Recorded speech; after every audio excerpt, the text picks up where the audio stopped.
we mustn't reduce all this to an intellectual argument.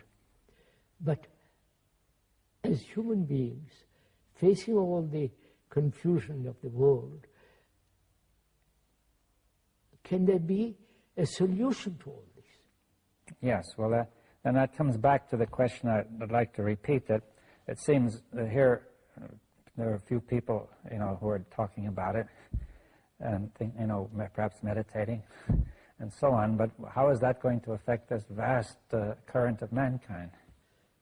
Probably very little. But see, I think... Why do you really will it affect? It might or it might not. It might not. It might or it might not. Might not. Yes. But then one puts that question, then what's the use of it? Yes, that's the point, that I think there's an instinctive feeling that makes one put the question. Yes. I think that's a wrong question. But it's a wrong question. You see, that is, the first instinct is to say, what can we do to stop this tremendous catastrophe? Yeah.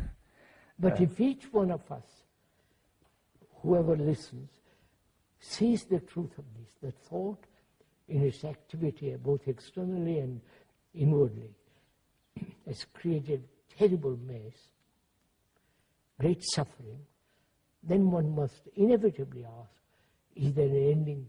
Is there an ending to all this? If thought cannot end it, what will? Yes.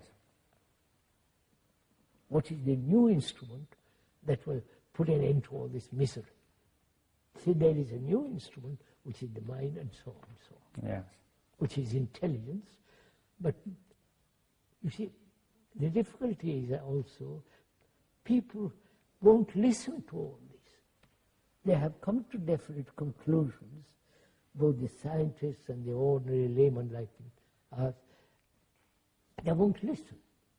Yes, well, that is the sort of point I had in mind when I said that a few people don't seem to have much effect. I think, after all, few people have changed the world. Hitler was a... Well... Whether good or bad, that's not the point. But he didn't change it fundamentally. No, he had changed the world superficially. Yeah. The revolution of the Bolsheviks, the communists, has changed, but they come to the same pattern again. Physical revolution has never changed psychologically human state. Well, do you think it's possible that say, a certain number of brains coming in contact with mind in this way will be able to have an effect on mankind which is beyond just the immediate obvious effect of their communication? That's right. I mean, obviously, whoever does this may communicate in the ordinary way, and that have a small effect.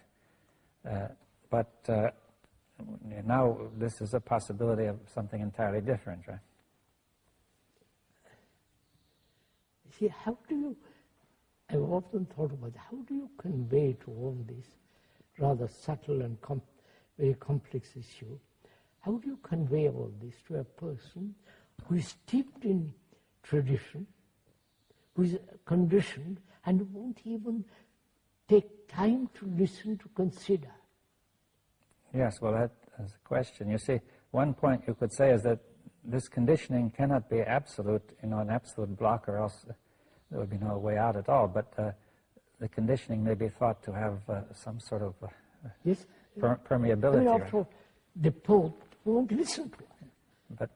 But the Pope has tremendous influence. But is it possible that every person has something he can listen to if it could be found? If he takes little patience, yeah. Who will listen?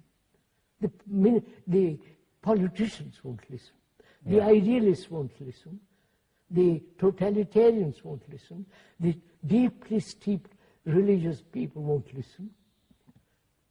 So perhaps, that's the whole point.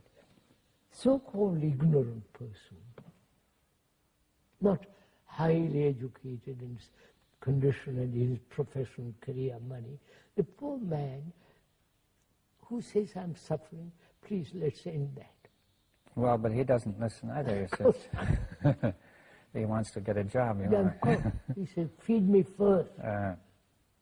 We have been through all this for the last 60 years.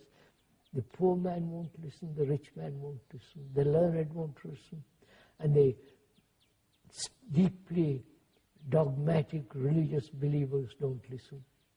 So that perhaps it's like a wave in the world. It might catch somebody.